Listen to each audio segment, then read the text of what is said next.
Hello. അപ്പോൾ എല്ലാവരുടെ കയ്യിലുള്ളതായിരിക്കും കോജിക് ആസിഡിൻ്റെ ഈ ഒരു ഫേസ് സെറം. ഡെർമാക്കോടെ ആയിരിക്കും മിക്കവരും തന്നെ യൂസ് ചെയ്യണത്. ഇതിൻ്റെ യൂസ് എന്താണെന്ന് വെച്ചാൽ നമ്മുടെ ഫേസിലെ ഡാർക്ക് സ്പോട്ട് കുറയ്ക്കാനും അതേപോലെ തന്നെ പിഗ്മെൻറ്റേഷൻ ഉണ്ടെങ്കിൽ അത് റെഡ്യൂസ് ചെയ്യാനും വേണ്ടിയിട്ടാണ്.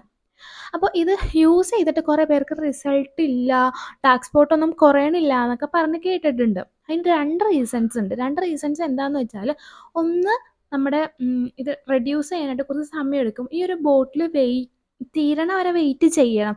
ഒരു 4 വീക്സ് ഒക്കെ എന്തായാലും എടുക്കും. എന്നാലാണ് ആ ചേഞ്ച് നമുക്ക് മനസ്സിലാവുള്ളൂ.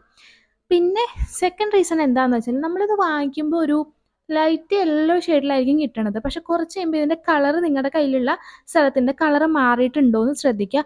അങ്ങനെ മാറിയിട്ടുണ്ടെന്നുണ്ടെങ്കിൽ അത് യൂസ് ചെയ്തിട്ട് പിന്നെ ഒരു കാര്യമില്ല. ഇപ്പോൾ ഒരു ഡാർക്ക് ബ്രൗൺ കളറിലൊക്കെ ആണെന്നുണ്ടെങ്കിൽ പിന്നെ അത് യൂസ് ചെയ്യാൻ പറ്റില്ല. കാരണം നമുക്ക് റിസൾട്ട് കിട്ടില്ല. എൻ്റെ കയ്യിലിരിക്കുന്ന സെറും അതേപോലെ തന്നെ ഡാർക്ക് കളറായിട്ട് മാറി. അപ്പോൾ എൻ്റെ കയ്യിലുള്ള സെറം വാങ്ങിച്ച സമയത്ത് എല്ലാവരുടെ പോലെ തന്നെ ആ ലൈറ്റ് യെല്ലോ ഷെയ്ഡ് ആയിരുന്നു കേട്ടോ. പക്ഷെ അത് കഴിഞ്ഞ് കുറച്ച് നാൾ കഴിഞ്ഞപ്പോൾ എൻ്റെ കളർ മാറി. കളർ എങ്ങനെയാണെന്നുള്ളത് ഞാൻ കാണിച്ചു തരാം. ഒരു ഒരു ബ്രൗൺ ലൈറ്റ് ഷെയ്ഡ് അല്ലായിരുന്നു, അതേ കണ്ടില്ലേ? ഇത് കാണുമ്പോൾ മനസ്സിലാവും വാങ്ങിച്ചപ്പോഴുള്ള കളറല്ല, ഒരു ബ്രൗൺ ഷെയ്ഡിലേക്കൊക്കെ മാറിയിട്ടുണ്ടെന്നുള്ളത്. എൻ്റെ ഓൾമോസ്റ്റ് ഫിനിഷ് ആവാറായപ്പോഴാണ് കേട്ടോ കളർ ചേഞ്ച് ഉണ്ടായത്. അപ്പം നിങ്ങളുടെ കയ്യിൽ ഇങ്ങനെ ഒരു കളർ ചേഞ്ച് ഉണ്ടായിട്ടുണ്ടെങ്കിൽ പിന്നെ നിങ്ങളത് യൂസ് ചെയ്തിട്ട് കാര്യമൊന്നുമില്ല. അതിന് വേറെ സൈഡ് എഫക്റ്റും കാര്യങ്ങളൊന്നുമില്ല. സംഭവം ഓക്സിഡൈസ് ആവണതാണ്. ഈ ട്രാൻസ്പെറൻ്റ് ഒരു ചില്ലിൻ്റെ പോലത്തെ ബോട്ടിലാണല്ലോ. അപ്പോൾ നിങ്ങളത് മാക്സിമം അതിൻ്റെ ഒരു കവർ ഉണ്ടല്ലോ, ഒരു പേപ്പർ കവർ, അതിനകത്ത് തന്നെ സ്റ്റോർ ചെയ്തിട്ട് നിങ്ങളുടെ വാർഡ്രോബിൻ്റെ ഉള്ളിലോ അങ്ങനെ വല്ലതും എടുത്ത് സൂക്ഷിക്കുക.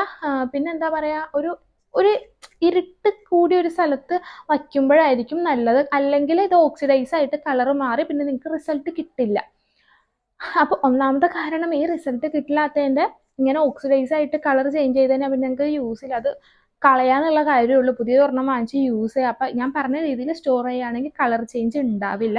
പിന്നെ ഒരു 4 വീക്സ് എങ്കിലും എടുക്കും നിങ്ങൾക്ക് മര്യാദയ്ക്ക് ഇത് യൂസ് ചെയ്ത് ചേഞ്ച് ഫേസിൽ മനസ്സിലാവാം. ഡാർക്ക് സ്പോട്ടിന് പറ്റിയ സംഭവം തന്നെയാണ് കേട്ടോ. പിന്നെ നിയാസിനമൈഡ് ഉണ്ട്, പിന്നെ ആൽഫ ആർബ്യൂട്ടിൻ ഉണ്ട്, കോജിക് ആസിഡ്. ഡേയും നൈറ്റും നിങ്ങൾക്ക് ഇത് യൂസ് ചെയ്യാം. നിയാസിനമൈഡ് ഉള്ളതുകൊണ്ട് തന്നെ നമുക്ക് പിമ്പിൾസ് ഒക്കെ വരാനുള്ള ചാൻസസ് റെഡ്യൂസ് ചെയ്ത് തരും. അപ്പോൾ ആ ഒരു ഡാർക്ക് സ്പോട്ട് കുറയ്ക്കാനായിട്ട് ഇത് ഭയങ്കര എഫക്റ്റീവാണ്, റിസൾട്ട് ഉള്ളതുമാണ്. ഞാൻ യൂസ് ചെയ്തിട്ട് എൻ്റെ ഡാർക്ക് സ്പോട്ടിന് റെഡ്യൂസ് ആയിട്ട് വന്നിട്ടുമുണ്ട്.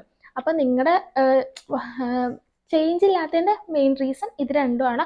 അപ്പം ഇത് രണ്ടും നിങ്ങൾ നോട്ട് ചെയ്യുക, എന്നിട്ട് ആ രീതിയിൽ യൂസ് ചെയ്യുക. അപ്പം എന്തായാലും ഡാർക്ക് സ്പോട്ട് നല്ല രീതിയിൽ കുറഞ്ഞു കിട്ടും. അപ്പോൾ ഇന്നത്തെ വീഡിയോ ഇത്രയേ ഉള്ളൂ.